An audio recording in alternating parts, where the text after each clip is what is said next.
2026 সালের এইচএসসি পরীক্ষার্থীরা তোমাদের খাতা দেখা নিয়ে দারুণ সুখবর রয়েছে।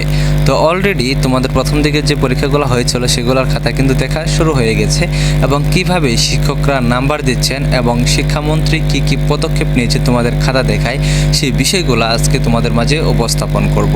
তো দেখো, তোমাদের সব কিছু ঠিকঠাক করলেও কিছু বিষয়গুলো সীমাবদ্ধতা রয়েছে। শিক্ষামন্ত্রী অনেক চেষ্টা করছেন যাতে তোমাদের খাতাগুলো সঠিকভাবে দেখা হয় সেই বিষয়টি নিয়ে।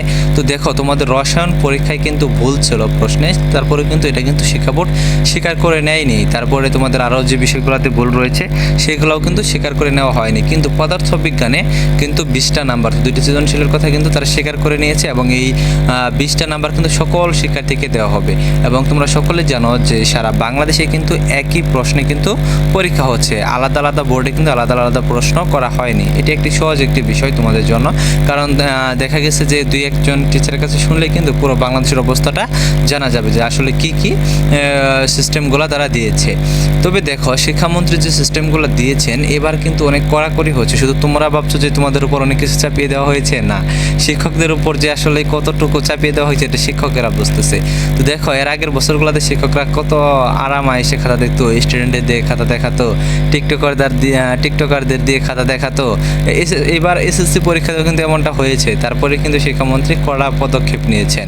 তো দেখো, এইভাবে খাতা দেখতো কি যে স্টুডেন্ট কতগুলো নিয়ে সিঙ্গারা, সমুচা, পেঁয়াজু এগুলা নিয়ে তাদেরকে খেতে দিত, তারা কি খাতা দেখতো, খাতায় নাম্বার দিত, শিক্ষক আরামে বসে থাকতো।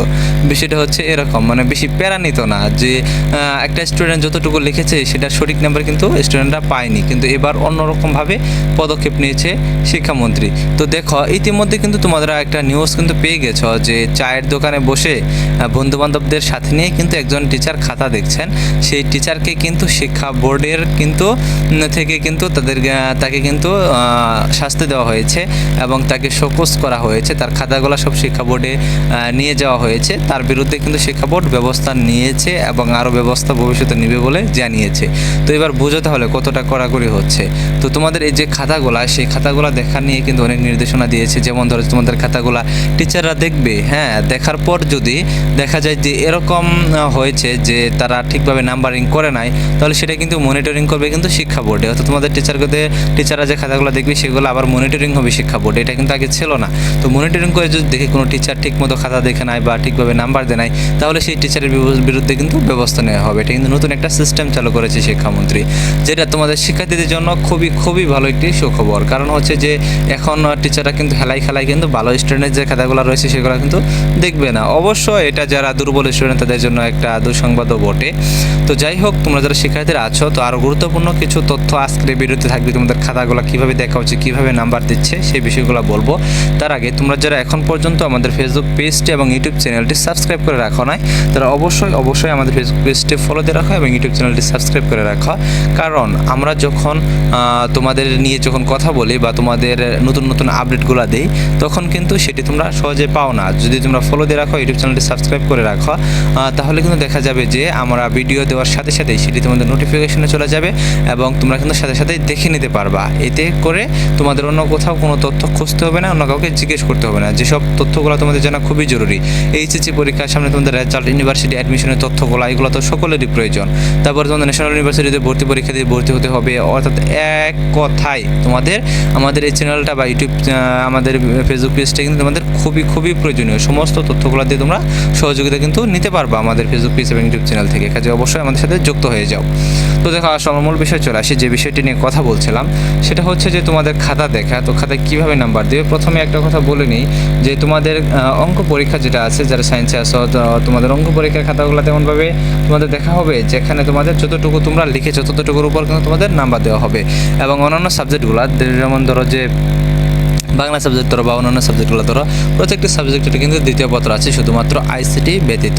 এখন এই আইসিটি নিয়েই যত টেনশন, প্রত্যেক বছর এই আইসিটি দিয়ে কিন্তু শিক্ষার্থীরা বেশি পরিমাণে ফেল করে থাকে। তো দেখো ইংরেজি প্রথম পত্র আছে, দ্বিতীয় পত্র আছে। ইংরেজিতে তুমি একটাতে পেলা 25 নাম্বার, আর একটাতে পেলে তুমি 50 নাম্বার, তাহলে টোটাল নাম্বার হলো তোমার 75। কিন্তু তুমি ভাবতেছো যে ইংরেজি প্রথম পত্র সেটাতে আমি 25 নাম্বার পেয়েছি, তার মানে ফেল না, টেনশনের কোনো কারণ নাই। কারণ হচ্ছে তোমাদের প্রথম পত্র এবং দ্বিতীয় পত্র দুইটা মিলে একসাথে পাস হবে। যেমন ধরো 33, 33, 66, তো তুমি যদি দুইটা মিলে নাম্বার যোগ করে যদি 66 নাম্বার পাও তাহলে কিন্তু তুমি পাস করতে পারবা। তো অন্যান্য সাবজেক্টে এমসিকিউ এবং সিকিউর ক্ষেত্রে কিন্তু একই সিস্টেম। যেমন ধরো যে এমসিকিউ তোমার পরীক্ষা সাবজেক্ট হলো দুইটা, 25, 25, এমসিকিউ তোমার 50 নাম্বার পরীক্ষা হলো। সায়েন্সের সাবজেক্টে ধরো গ্রুপ সাবজেক্ট রসায়ন বা পদার্থ, এটা ধরে নাও। তো এখানে তোমার 5 নাম্বার হচ্ছে 8, তো 8 দুগুণে 16 নাম্বার। তো তুমি যদি প্রথম পত্র এবং দ্বিতীয় পত্র দুইটা মিলে যদি এমসিকিউতে 16 নাম্বার পাও, যেমন ধরো একটাতে পেলা 5 নাম্বার মানে ফেল, চিন্তা করতেছো, কিন্তু আরেকটাতে পেলা তুমি 20 নাম্বার, তাহলে হচ্ছে 25 নাম্বার, তাহলে কিন্তু তুমি অনায়াসে কিন্তু ওই সাবজেক্টে পাস করে যাবা, টেনশনের কোনো কারণ নাই। এই জন্য এসএসসি পরীক্ষার্থীদের থেকে এইচএসসি পরীক্ষার্থীদের কিন্তু পাস করার সুযোগটা কিন্তু অনেক বেশি, এই জন্য পাশের হার অনেক বেশি থাকবে। তো তারপরও আইসিটিতে বেশিরভাগ শিক্ষার্থীরা এই জন্যই ফেল করে, কারণ হচ্ছে এখানে দ্বিতীয় পত্র নেই। এখানে যদি কোনোভাবে যদি ফেল চলে আসে এমসিকিউতে, তাহলে কিন্তু ফেল, পাস করার কোনো উপায় নাই। আবার যদি সিকিউতেও এরকম হয় তাহলেও কিন্তু ফেল, পাস করার কোনো উপায় নাই। তো অন্যান্য সাবজেক্টগুলোতে হলে দ্বিতীয় পত্র কিন্তু তোমাকে সাপোর্ট করবে পাস করার জন্য, বা দ্বিতীয় পত্র খারাপ হলে প্রথম পত্র সাপোর্ট করবে। তো এই বিষয়গুলো কিন্তু তোমাদের খুবই জানা জরুরি।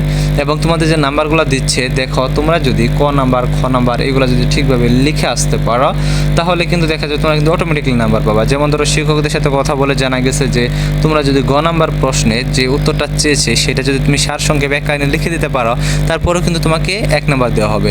তুমি যদি আরেকটু বর্ণনা দিতে পারো, উদ্দীপকে কি বলেছে এবং ইয়ের সাথে গল্পের সাথে কি মিল আছে, বইয়ের সাথে কি মিল আছে, সেটা যদি উল্লেখ করতে পারো তাহলে তোমাকে 2 নাম্বার দেওয়া হবে। এবং তুমি যদি পুরোপুরি সঠিকভাবে লিখতে পারো তাহলে তোমাকে 3 নাম্বারই দেওয়া হবে। এভাবে কিন্তু এবার সিস্টেম করা হয়েছে। তুমি যদি মূল বিষয়টা যদি এক লাইনেও লিখে আসতে পারো, তাহলে চিন্তা করে দেখো তোমার একটা সৃজনশীল হচ্ছে 4টা নাম্বার, তো 7টা সৃজনশীল 4 7 28 নাম্বার, এখানে তো অনায়াসে তোমার পাস চলে আসে। টেনশনের কারণটা কি?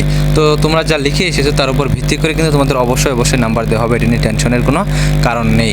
আরেকটা বিষয় হচ্ছে যে কিছু টিচাররা তোমাদের গ্রেস মার্কের যে বিষয়টা, যেমন ধরো 2-1 নাম্বারের জন্য অনেকের ফেল আসতে পারে, তো সেই ক্ষেত্রে তোমাদের 2-1 নাম্বার দিয়ে পাস করে দেয় কিনা এটা নিয়ে তোমাদের অনেক টেনশন।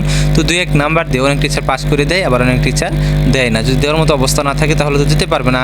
যদি দেখে একটা স্টুডেন্ট 2-1 নাম্বারের জন্য ফেল যাইতেছে, তখন কিন্তু সেই টিচার কিন্তু অবশ্যই খাতাটা আবার দেখে যে পাস করে দেওয়া যায় কিনা, যদি দেওয়ার মতো সিস্টেম থেকে অবশ্যই পাস করিয়ে দেয়। সেক্ষেত্রে আবার অনেক টিচাররা দেয় না, এটা আসলে তাদের ব্যাপার, এটাদের জন্য শিওরলি এটা বলা যায় না যে সব টিচাররা তোমাদের পাস করে দেয়। তো বেশিরভাগ টিচাররা কিন্তু এটা চেষ্টা করবে। তো যাই হোক, তোমরা যারা শিক্ষার্থীরা আছো তোমাদের প্রত্যেকটা সাবজেক্ট নিয়ে আলাদাভাবে ভিডিও থাকবে, যে কোন খাতাগুলো কীভাবে দেখা হচ্ছে। পরবর্তীতে কিন্তু এই ভিডিওগুলো কিন্তু তোমাদের জানিয়ে দেওয়া হবে, ভিডিওর মাধ্যমে জানিয়ে দেওয়া হবে। তো শিক্ষকদের সাথে কথা বলতে হবে, আগে শিক্ষকদের কাছে জানতে হবে, তারপরে তোমাদের বিষয়গুলো জানাতে পারবো। তো তোমরা যারা শিক্ষার্থীরা আছো, তোমরা যারা এখন আমাদের চ্যানেলটি সাবস্ক্রাইব করে রাখো নাই, ফেসবুক পেজটি ফলো দিয়ে রাখো নাই, অবশ্যই ফলো দিয়ে রাখো এবং সাবস্ক্রাইব করে রাখো। ধন্যবাদ সকলকে পুরো ভিডিওটি দেখার জন্য।